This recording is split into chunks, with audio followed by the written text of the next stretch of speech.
Temperos de Cinema, especial Cinema Brasileiro.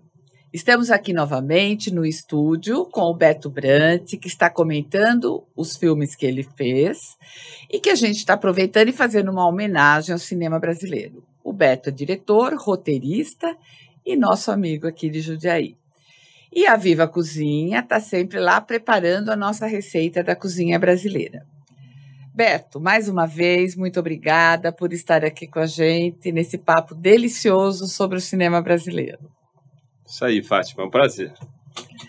Hoje nós vamos comentar o filme Cão Sem Dono. Esse filme é baseado no livro Até o Dia em que o Cão Morreu, e a direção é do Beto Brant e do Renato. E ficou péssimo isso. Eu esqueci o nome do dono do livro de novo, e aí eu travei aqui. Eu não vou falar o do Daniel Galera, né? Aí eu falo. Vou falar. Fala que esse filme é dirigido pelo Beto e pelo Renato. E não falo nada do livro. Filmado em Porto Alegre, se você quiser. Tá. Oi? Que legal. Tive a família de Porto Alegre. Então vamos falar isso. Em homenagem ao Daniel, nós vamos falar que é filmado em Porto Alegre. Você prefere começar de novo ou você prefere pegar algum ponto? Se puder pegar aqui a hora que eu falo obrigado por ele, eu acho que sim, porque a primeira parte... Tá, pode ser? Pode focar. Beto, mais uma vez, obrigada por estar aqui com a gente no Temperos de Cinema. Isso aí, Fátima. Prazer. Hoje nós vamos comentar o filme Cão Sem Dono, que é baseado num livro que o Beto vai contar pra gente. A direção desse filme é do Beto Brant e do Renato Ciasca. Esse filme, ele conta, né, a história de um casal, que é o Ciro e a Marcela. É uma história de amor e são dois personagens que estão em momentos diferentes, porque o Ciro está um pouco numa crise existencial, ele está um pouco perdido sobre os planos dele, enquanto que a Marcela é uma modelo que está com foco na carreira, de uma forma até obsessiva, pensando muito em trabalho. E aí, esse encontro deles, essa relação de amor, vai mostrar a vivência deles e os problemas que surgem. É uma daquelas histórias que eu gosto muito, que a história em si, ela é uma história um pouco do cotidiano, mas a forma com que ela é contada é que torna o filme muito interessante. Esse filme também, ele foi gravado em Porto Alegre. Beto, conta para nós sobre esse filme, então. Sobre o livro, que ele foi adaptado. Então, esse é um livro do Daniel Galera, que é um escritor de Porto Alegre, e esse livro ele escreveu, foi o primeiro romance dele, né? Ele já tinha publicado outros livros de conto, e é uma história muito porto-alegrense, muito gaúcha, muito que transmite muito a sensação ali da geração, né? Dessa idade, 20 e poucos anos, a pessoa saindo da faculdade. O Ciro, no caso, ele está se formando em letras, né? A perspectiva é fazer traduções, ele estudou russo e tal, né? E então ele não se sente com disposição, né? Ele começa a entrar num processo autodestrutivo e tá quieto, né? Quando ele conhece essa menina que é o contrário, que é aquela ansiosa, carreirista, quer fazer a vida dela acontecer, é uma oportunidade, que nem modelo no Rio Grande do Sul, é que nem jogador de futebol, é a chance de fazer a vida acontecer e mudar a sua história, né? Da história de quem está em volta, da família e tal. Então é isso. Esse filme, foi o Renato e eu, né, que fizemos o roteiro, junto com o Marçal. Chamei o Toca Seabra, que é um fotógrafo que já tinha trabalhado comigo no Invasor, e a Bianca, produtora. E o Manga, montador, que foi fazer vídeo. Fomos só nós. E toda a equipe nós buscamos lá, né? Todo o elenco é gaúcho. E foi quando eu conheci Júlio Andrade. Ótimo ator. Ótimo ator, sensacional. Ele só fazia papéis secundários, ele tinha um grupo de teatro chamado Depósito Teatro, e e fazia parte desse grupo, né, Depósito Teatro, e ele chegou lá para fazer o teste e era o próprio Cão Sem Dono. A gente trocou o nome do filme Até o Dia que o Cão Morreu para Cão Sem Dono, certo? E a namorada do Daniel Galera, que é a Tainá Miller, né, foi modelo. Antes de ser atriz, ela era modelo. Foi para Milão, foi para o Japão. No Japão não sei se foi, mas foi para Milão. Eu sei que ela denunciou, ela era jornalista de formação. E ela começou a ver o jogo sórdido que acontece com as modelos. E ela começou a escrever sobre isso. E ela foi perseguida, roubaram o passaporte, os bookers lá, os agentes. Então ela tinha acabado de voltar de lá com essa história bem tensa que ela viveu lá. E eu chamei ela para ser minha assistente de direção. Quando a gente foi fazer a entrevista com os candidatos, com as candidatas, ela era melhor, porque ela começou a fazer, eu dei liberdade para ela, né, fazer as perguntas, né, já que ela conhece bem o meio e tal, e ela era a melhor de todas. Que interessante. Aí foi natural que a gente convidasse ela para atuar. A gente passou durante, assim, duas semanas, o Júlio Andrade foi morar na locação, onde a gente filmou boa parte das cenas, construiu a locação com o diretor de arte, foi construindo a cenografia, né? Foi morar lá, adotou um cachorro, porque tem um cachorro no filme. Sim. Que ele aparece quando ele quer, o cachorro. Não tem treinador, porque geralmente vai filmar com um animal, tem um treinador, né, que acompanha. Sim.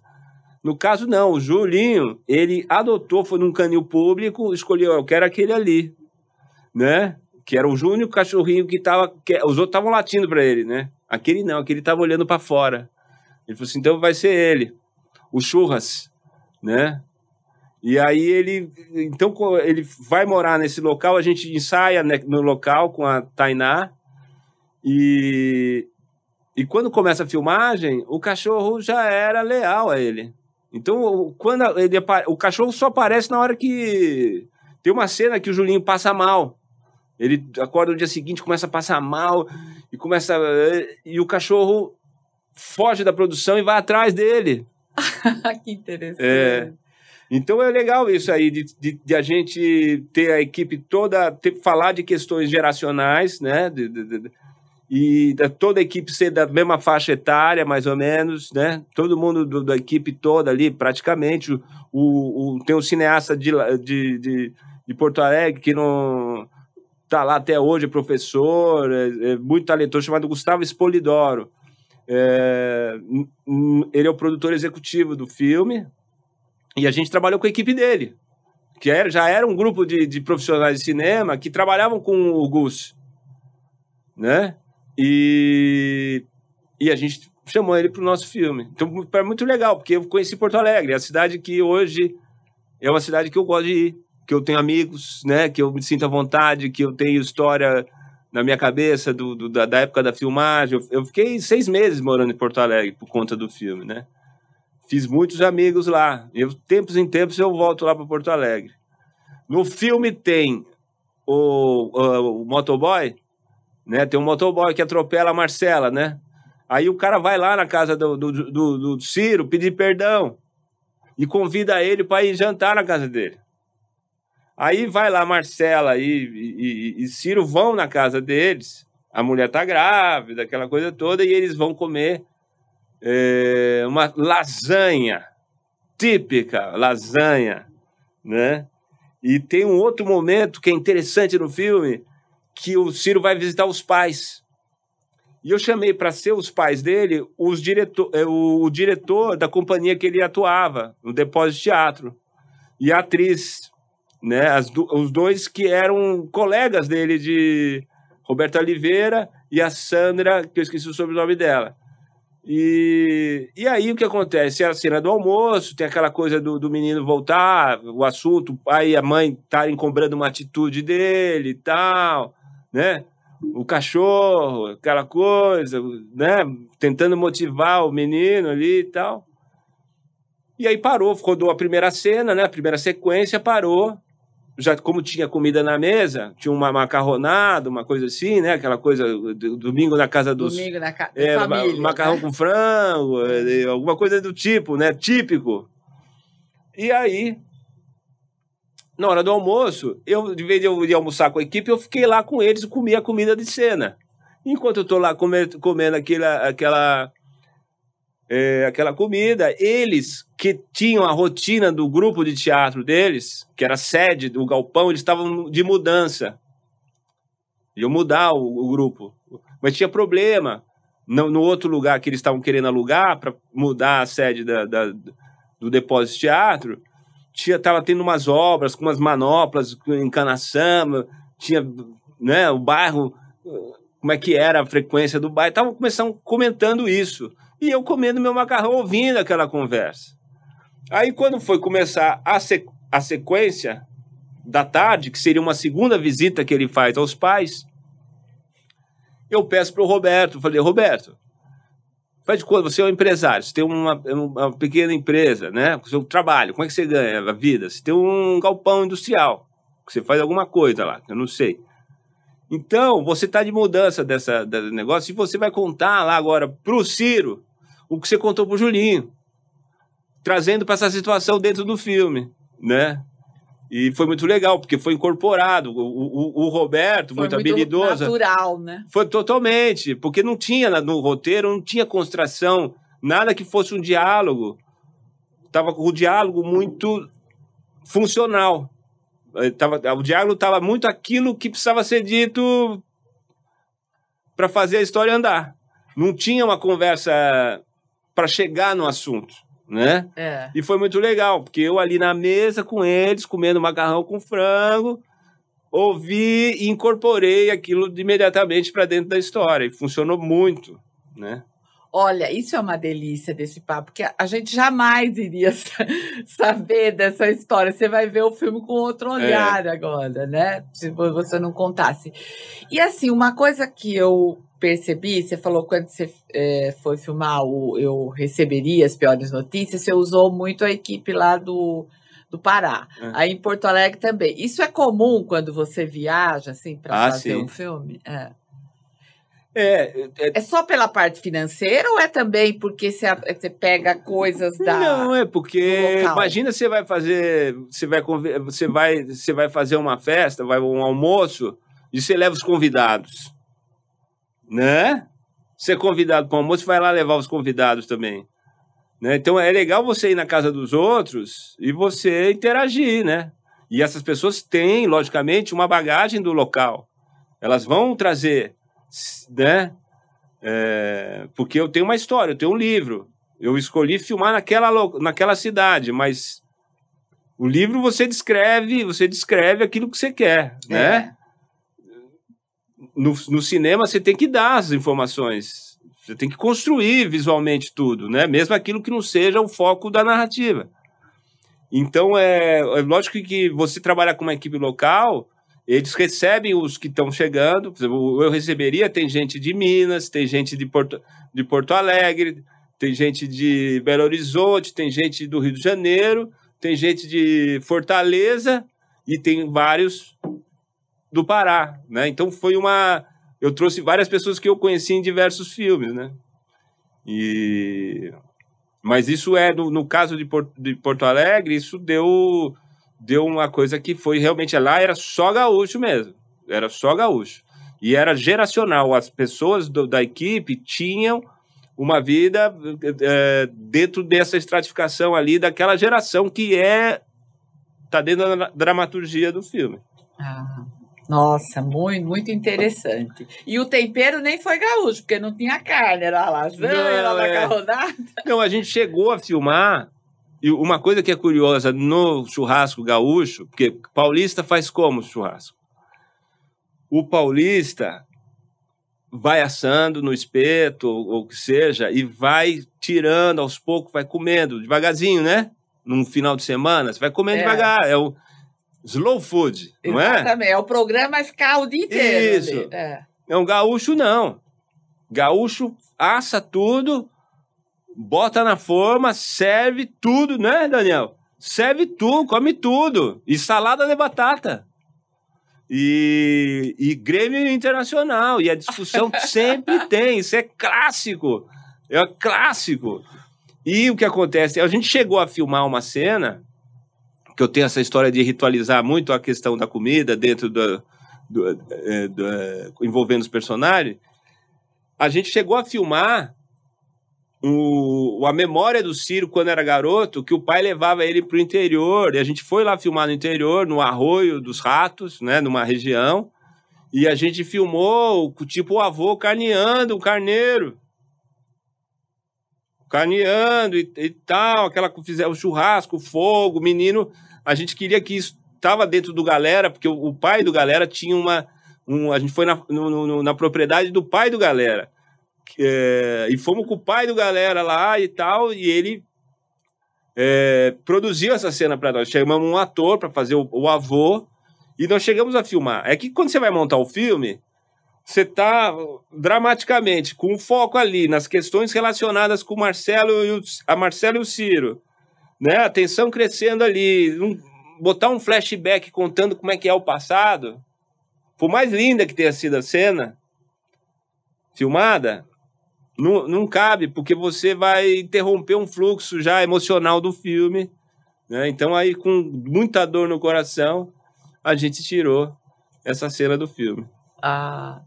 Nossa, que delícia! Mais uma vez, a gente aqui falando, e o Beto já insere os temperos, a gente fez uma homenagem para o nosso operador aqui, para o Daniel, que é de Porto Alegre, né? E eu gostaria de fazer uma homenagem também ao Júlio Andrade, que é o ator do filme. Sim. Porque o Julinho, ele realmente entrou de cabeça nesse filme, né? Abriu depois toda a carreira dele, ele foi para o Rio fazer Gonzaguinha, porque ele tocava violão, né? Sempre tocou violão, o pai dele sempre cantou Gonzaguinha, botou ele para ouvir Gonzaguinha, e o sonho dele era fazer a Gonzaguinha no cinema. E ele fez o Gonzaguinha no cinema.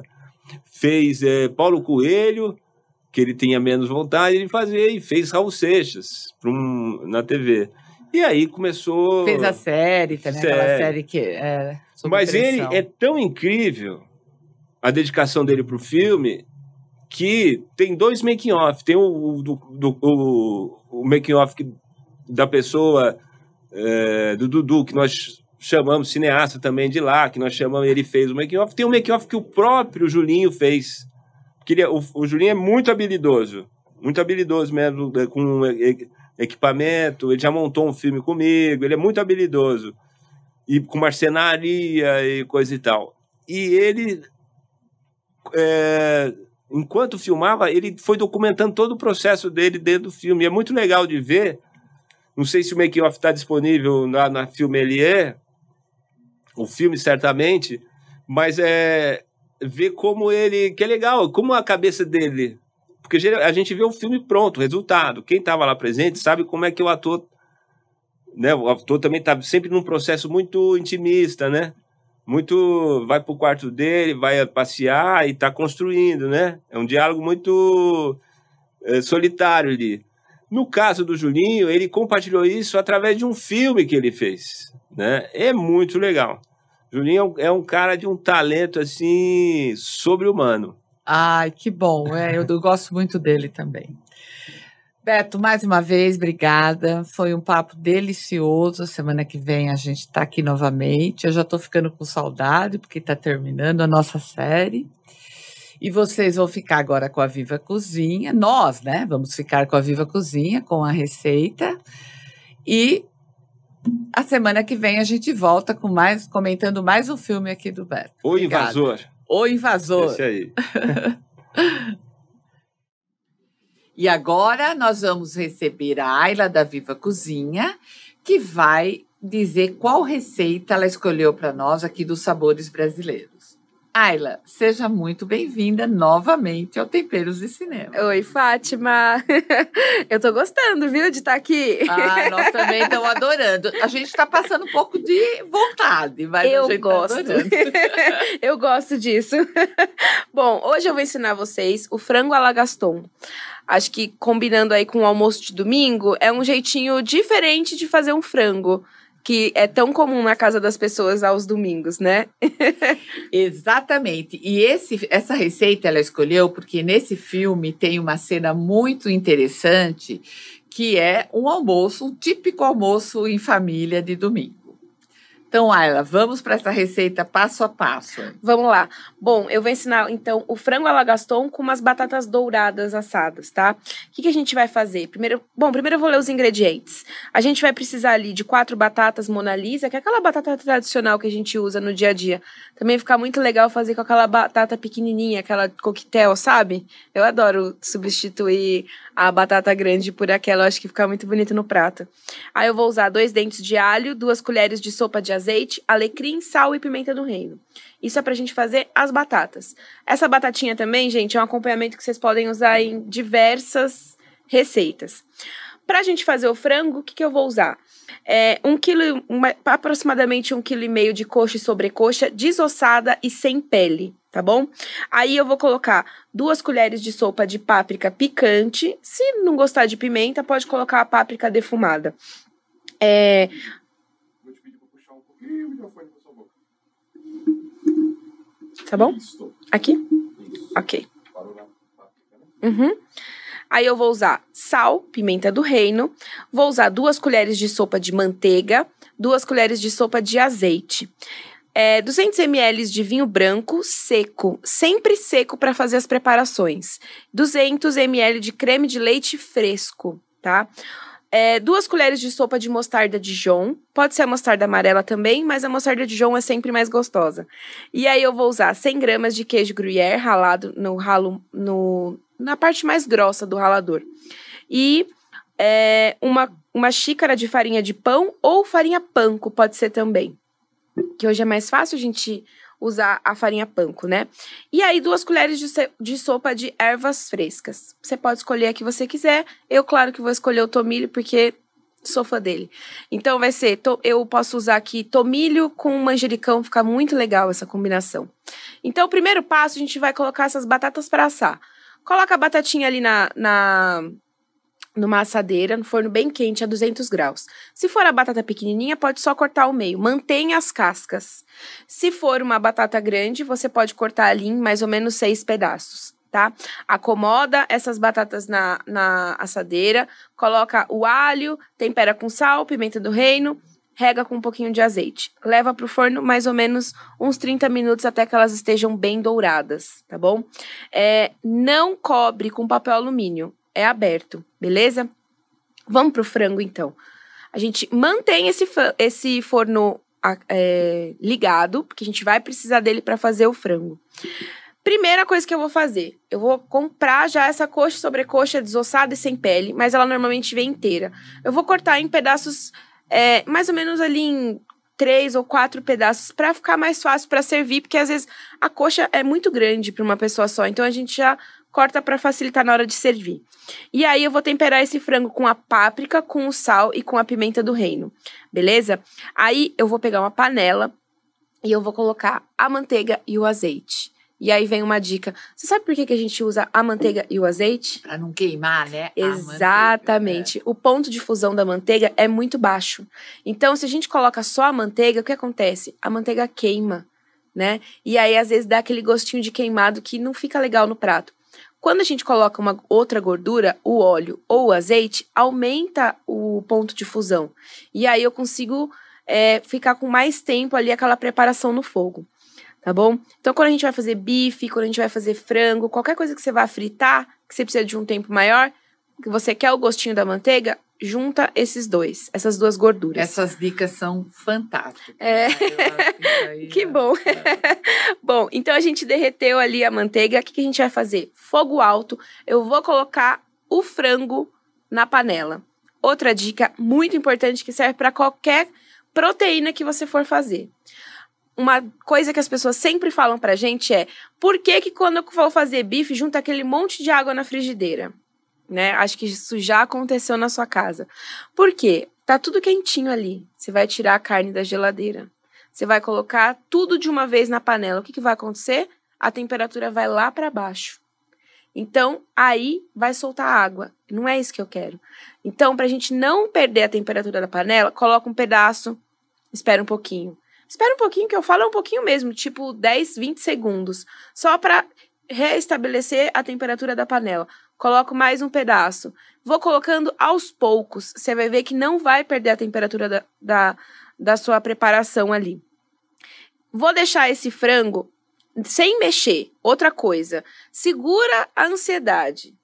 Para de ficar mexendo a carne o tempo inteiro. Deixa ela tostar. Tá? Não precisa. Deixa ficar bem tostado. Mais uma dica, que hoje eu tô cheia das dicas, hein? Qualquer carne que você for fazer, nunca use garfo para virar, porque você fica furando.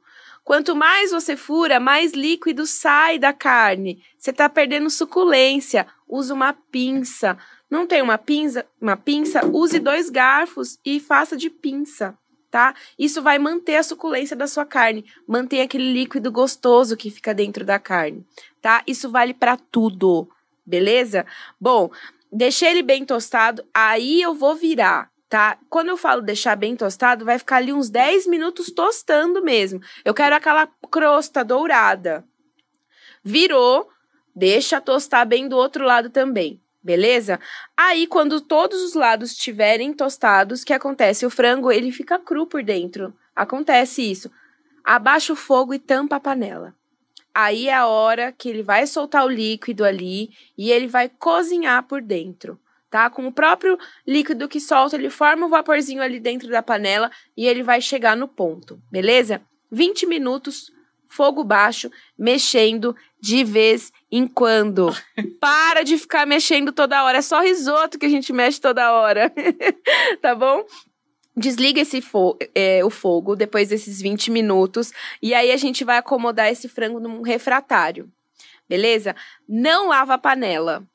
Não lava a panela porque ela tá muito saborosa. O que você vai fazer? Você vai descartar porque vai sobrar uma gordura ali. Porque a sobrecoxa, ela tem gordura. Descarta essa gordura, mas não raspa muito a panela, porque a gente vai usar isso daí. Sabe como chama esse processo, Fátima, de usar o restinho da panela? Deglaciar? Exato, Fátima. Fátima sabe das coisas. Bom, aí o que você vai fazer? Você vai colocar o vinho nessa panela pra gente deglaciar ali. Ali vai soltar todo aquele sabor do tostado que tem naquela panela. E aí a gente vai deixar sair o cheiro de álcool. Às vezes as pessoas se incomodam quando vai álcool numa comida, porque fica com gosto. Você tem que deixar sair o cheiro de álcool. Quando você não estiver mais sentindo o cheiro de álcool, você vai para as próximas etapas. Aí você vai colocar o que ali? Creme de leite. Presta muita atenção quando for usar o creme de leite fresco, sempre prova antes, porque ele é uma coisa muito delicada, tá? Bom, aí você vai colocar a mostarda e metade do queijo gruyère. Só esse creminho ali já fica delicioso. Você vai misturar bem ali, espera ferver, espera juntar todos os ingredientes ali e você vai despejar esse creme em cima do frango. Gente, para quem está assistindo a gente, vocês não podem ver, mas o nosso técnico está passando mal aqui. E são 10 horas da manhã, tá? Ele deve estar com fome ali, coitado, desculpa. Bom, cobriu ali o frango com esse creme, tá? E aí você vai colocar o resto do queijo gruyère ali por cima. Coloca aí a farinha de pão ou a panko e por cima as ervas frescas. Leva pro forno para gratinar. Serve quando tiver tudo bem gratinado ali, você vai ver que a farofa vai dar uma crocância para esse prato. Tá pronto. Serve com as batatas. É isso. Ai, meu Deus. Olha, eu nem sei o que dizer. Obrigada mais uma vez por essa tortura que você tá fazendo. Obrigada e desculpa se eu deixo vocês com fome, mas esse é meu papel. Um beijo pro meu vô que deve estar assistindo a gente, tá? Tchau.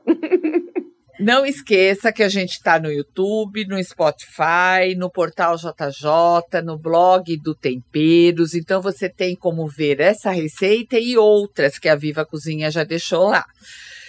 Então, se inscreva no nosso canal, assim você pode acompanhar. Comece a seguir a gente no Spotify. E se você fizer a receita, se fizer qualquer receita que tenha lá, manda uma foto pra gente com a hashtag Programa Temperos de Cinema, que a gente vai publicar no nosso Instagram. Um abraço e até a próxima semana.